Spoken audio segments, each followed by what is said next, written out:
psychology of people who marry someone they don't love. Let's start with something uncomfortable. Not everyone who gets married is in love. And even more uncomfortable, many people know they're not in love and still say yes.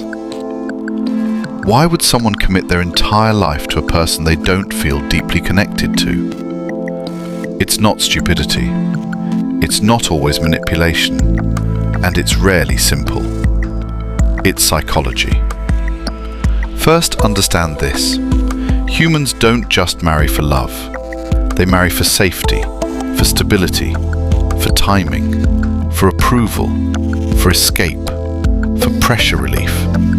Love is emotional. Marriage is structural. And sometimes, structure wins. One common psychological driver is fear of loneliness. Loneliness doesn't just feel bad, it feels threatening. Our brains are wired to seek attachment. When someone reaches a certain age and sees peers settling down, getting married, building families, the comparison begins. Am I falling behind? What if I don't find anyone better? What if this is my last chance? Scarcity thinking distorts judgment. Instead of asking, do I deeply love this person? The mind asks, is this good enough? And good enough becomes the standard. Another factor is social conditioning. From childhood, many people are told, marriage equals success, marriage equals maturity, marriage equals stability. So when someone reaches the socially expected timeline, internal anxiety rises. Family pressure increases. Subtle comments start. Then, not so subtle comments. At some point, the person stops asking what they feel and starts asking what they're supposed to do. Approval becomes more important than authenticity. Then there's attachment style. People with anxious attachment often fear abandonment more than incompatibility. They would rather secure someone, anyone safe enough, than risk losing connection altogether. On the other side, avoidant individuals sometimes marry someone they don't fully love because emotional distance feels safer.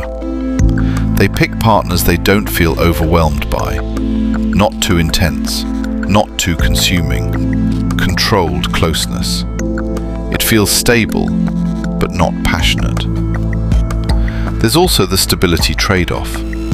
Some people consciously choose security over chemistry. They think they're kind, they're responsible, they'll be a good parent, they won't cheat, they won't leave.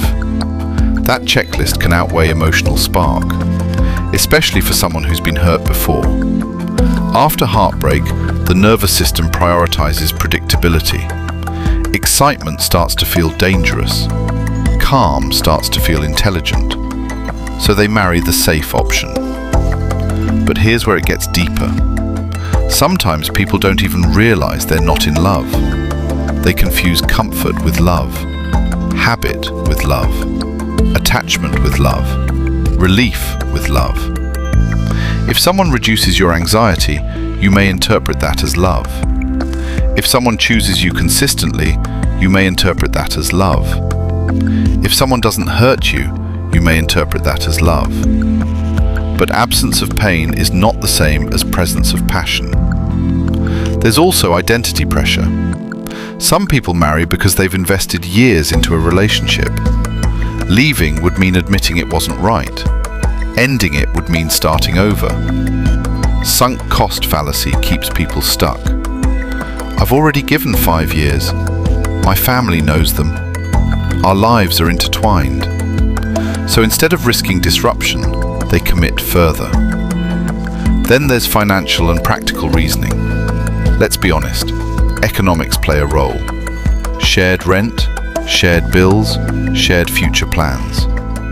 In uncertain economies, partnership feels safer. Marriage becomes less about romance and more about risk management.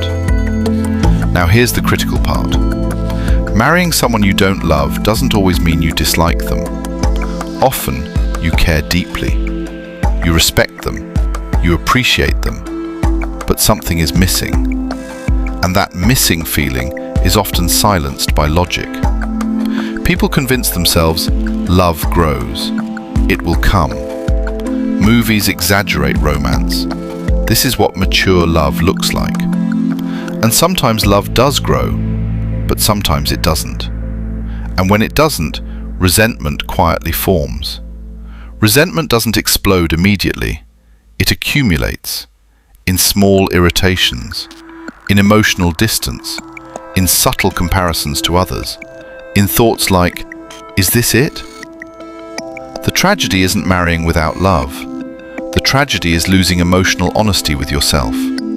Because when someone overrides their intuition long enough, they stop hearing it. Now let's be balanced.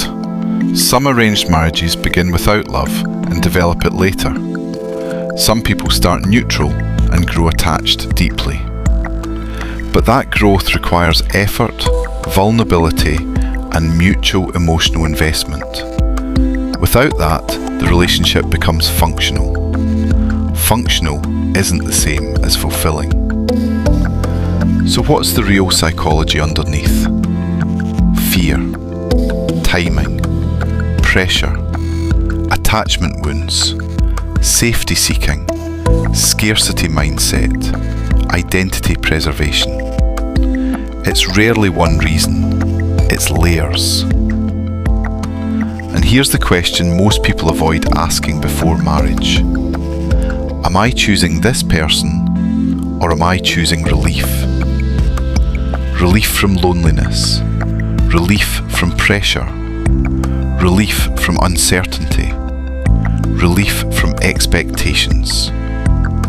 Because relief feels calming, but calm is not always love.